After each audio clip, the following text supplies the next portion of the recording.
For today's video ay ang gagawin natin ngayon ay magluluto tayo ng paksiw sa gata. Ang ating recipe for today. Pero ang mga linuluto ko pala ay mga sarili kong diskarte. Sarili kong diskarting pagluluto.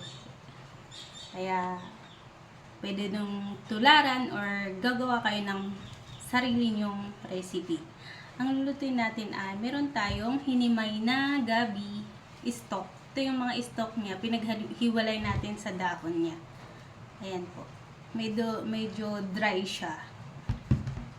At saka may fish tayo. And then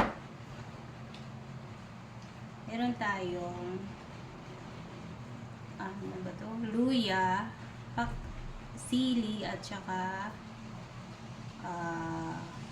ano ba to?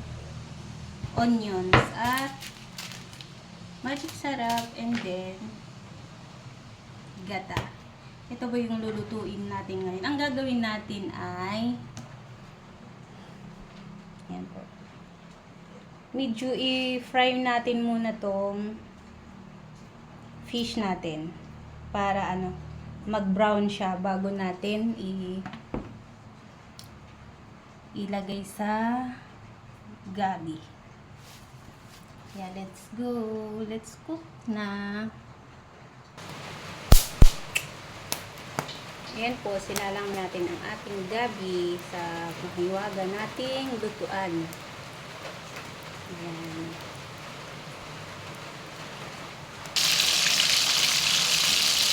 Habang sinasalang natin ang ating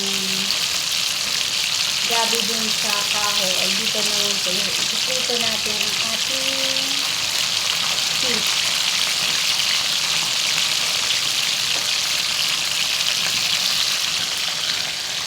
Let's go.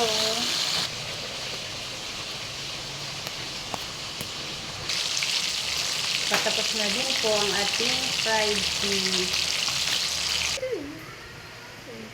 Yay! Good evening po. Ayan po, kakain na po kami. Tapos na po yung niluto kong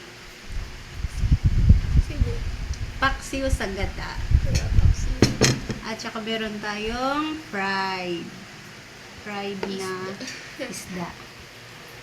Hi kayo! Hi! Let's go! Kain po Kakain na tayo. po tayo.